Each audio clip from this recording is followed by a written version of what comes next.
Today, I'm going to show you how to smoke spare ribs.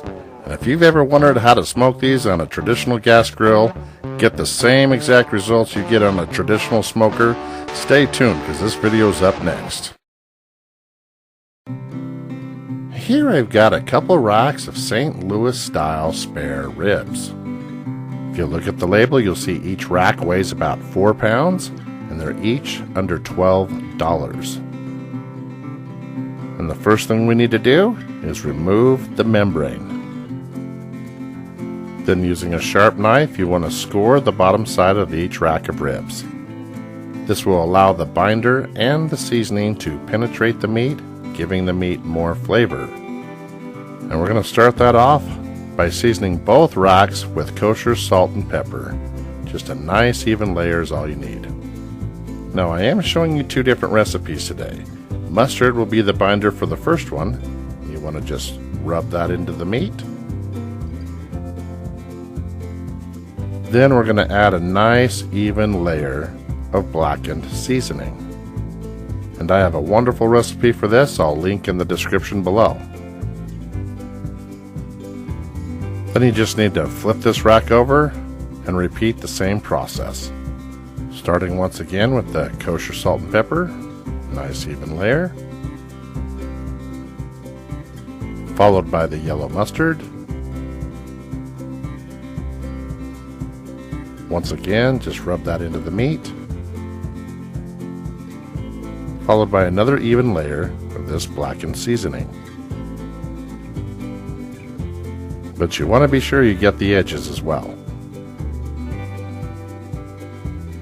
Now for the second rack, we're going to use sriracha as the binder. Now rub the sriracha into the meat. Now for the rub on this recipe, I'm going to use garam masala. This is a seasoning from India. Many of the ingredients in this container are made famous by recipes like tikka masala, which I have a wonderful recipe for, and I'll place a link for that down below in the description as well. Now we'll flip over this rack of ribs and we'll season the exact same way on this side. Kosher salt and pepper, sriracha,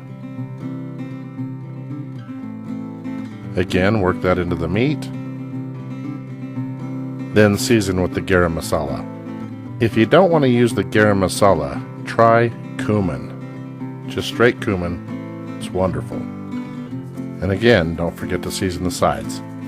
And it's important to let this rest for about 20 minutes. In the meantime, let's crack open the gas and let's fire up the grill. Now it's important to note I'm only using the front burner. That front burner runs down the front and up the side here on my grill. That's going to leave 2 of them open here in the back for indirect heat. We're going to need a bowl of water. And for smoke, I'm going to use a smoke tube full of pellets. And you can get similar results with aluminum foil punched with a bunch of holes in it. Just start that up, get your smoke rolling, and turn the front burner down to low. Slow and low is how we're smoking. And we're going to hit a temperature of about 235 degrees Fahrenheit. As you can see with the lid down, we've got plenty of smoke coming out the back, so it's filling up in there pretty nice. So let's go ahead and start throwing down our ribs.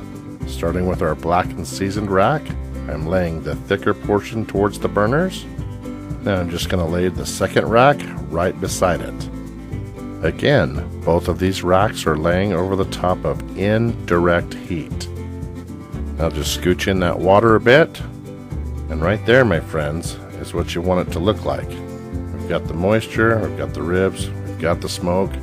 Now we're going to drop the lid for 30 minutes, and every 30 minutes for the next 4 hours, we're going to come back and we're going to spruce up these ribs with a little apple cider vinegar. And you can mop it, brush it, spray it, however you want to lay it in. You can even use other ingredients like apple juice, pineapple juice, whatever you want. Just keep them moist. Do not let these ribs dry out. But do it quickly and keep the lid down. If you're looking, you're not cooking.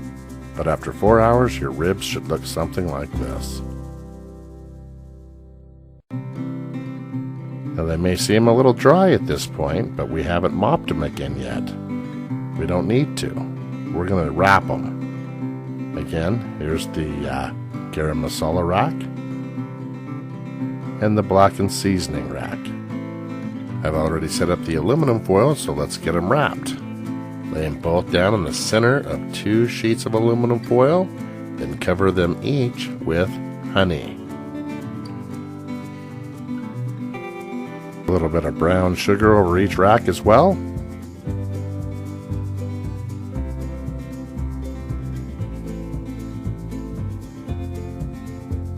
And we'll top that off with some butter.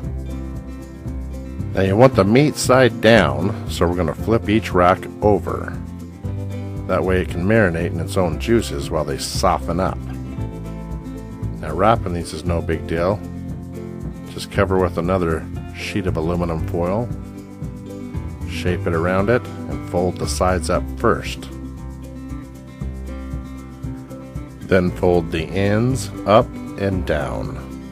This way they'll keep all those juices in there and they'll unwrap just as easily as they wrapped. Now we're going to lay the wrapped ribs back in the same spot, but they are in switched positions. Now drop the lid. Now after another hour and a half, they should be done. See how easy it is to unwrap these? No problem. But check this out. This is the sriracha garam masala recipe. And this is the traditional mustard and my blackened seasoned recipe.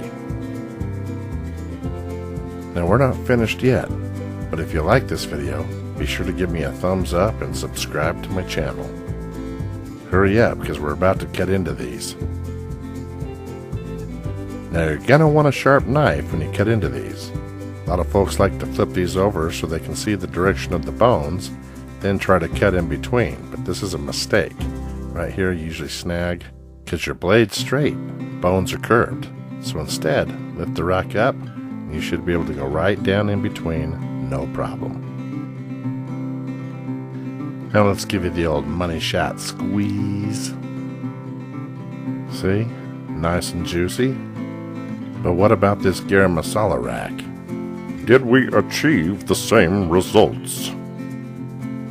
I think this time we'll go ahead and cut out a single rib.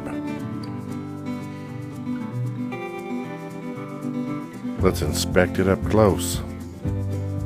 Now honestly, there's not much of a smoke ring there, but I can promise you here, it's tender. See, pulling that back. And if you take a bite here, it's got smoked flavor, that's for sure. That is good stuff. And do not throw away the jus. And there you have it, gas grill smoked ribs right here in the Poor Man's Gourmet Kitchen. Thank you for watching, and be sure to stop by PoorMansGourmetKitchen.com for more recipes and exact ingredients.